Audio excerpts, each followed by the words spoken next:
এই যে বিশাল জনগোষ্ঠী বাংলাদেশের তার অর্ধেকের বেশি নারী, অথচ সেই নারীদের হাতে এত কম সংখ্যক রিসোর্স। তার মানে তাদের অধিকারটা আসলে কোথায় আছে?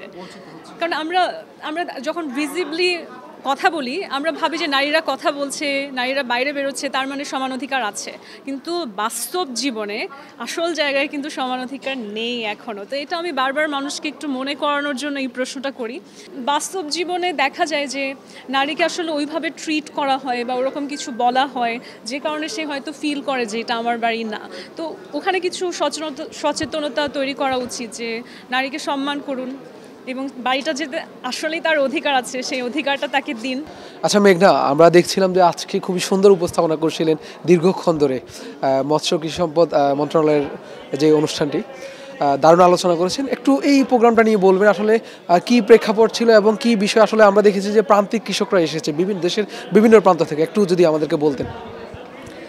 আমরা আজকের প্রোগ্রামটা করেছি হচ্ছে কৃষি জমি সুরক্ষা এবং ভূমি ব্যবহার নিয়ে, এবং আমরা বাংলাদেশে আসলে পর্যবেক্ষণ করছি যে ধীরে ধীরে কৃষি জমিটা কমে যাচ্ছে প্রতি বছর।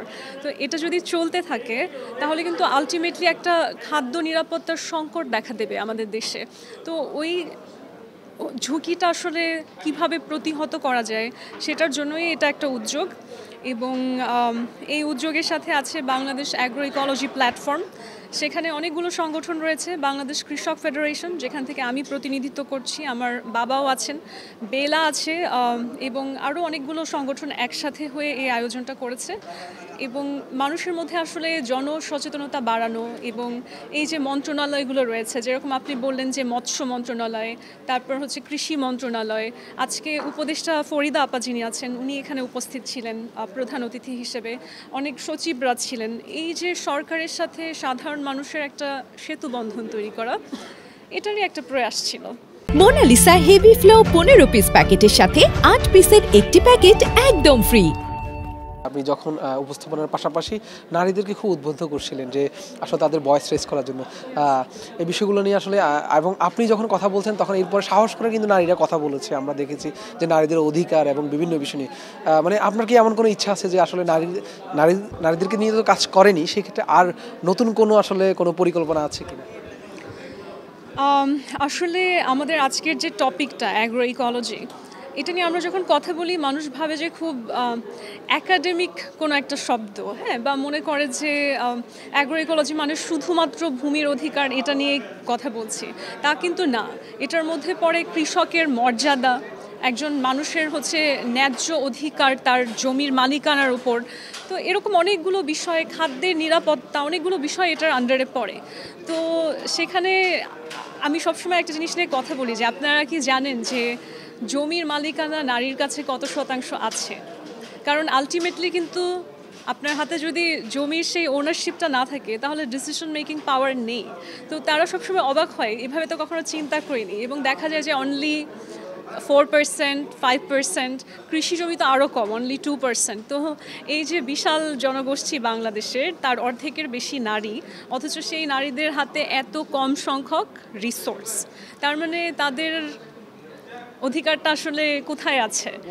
কারণ আমরা যখন ভিজিবলি কথা বলি, আমরা ভাবি যে নারীরা কথা বলছে, নারীরা বাইরে বেরোচ্ছে, তার মানে সমান অধিকার আছে।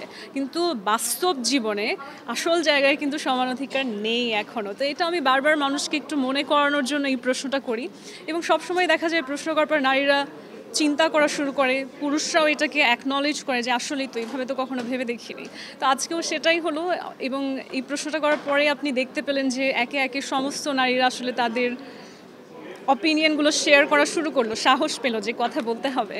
আচ্ছা, সেখানে একটা বিষয় উঠে এসেছে যে নারীদের নিজের বলতে কিছু নেই, বাপের বাড়ি, স্বামীর বাড়ি, এই ধরনের বিষয় একটা উঠে এসেছে, কি একটু যদি বলতে।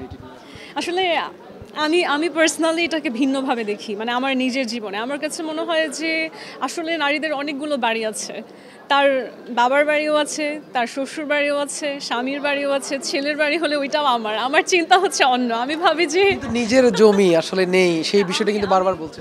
আমি পার্সোনালি কখনো এরকম ফিল করি না। আমার কাছে মনে হয় যে নারী যখন শ্বশুর বাড়িতে যাবে বা হচ্ছে স্বামীর বাড়িতে যাবে, যেহেতু আমাদের কালচারালি এরকম হ্যাবিট হয়ে গেছে, সে তো সেখানে পরিবারের সদস্য হিসেবে যাচ্ছে। ইনফ্যাক্ট বিয়ের পর বিয়ের বন্ধনটা কি, আমরা বলি যে বেহেস্তেও হচ্ছে স্বামী স্ত্রী সম্পর্ক সবার আগে, সৃষ্টিকর্তার ক্রিয়েশন হচ্ছে হাজব্যান্ড ওয়াইফ সবার আগে।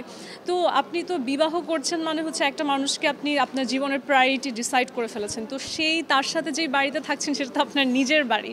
তো বাস্তব জীবনে দেখা যায় যে নারীকে আসলে ওইভাবে ট্রিট করা হয় বা ওরকম কিছু বলা হয় যে কারণে সে হয়তো ফিল করে যে এটা আমার বাড়ি না। তো ওখানে কিছু সচেতনতা তৈরি করা উচিত যে নারীকে সম্মান করুন এবং বাড়িটা যেতে আসলেই তার অধিকার আছে সেই অধিকারটা তাকে দিন, কাগজে কলমে মৌখিকভাবে সম্মানের দিক থেকে সব দিক থেকেই দিন, যাতে কেউ এরকম ফিল না করে যে এই বাড়িটা আমার না।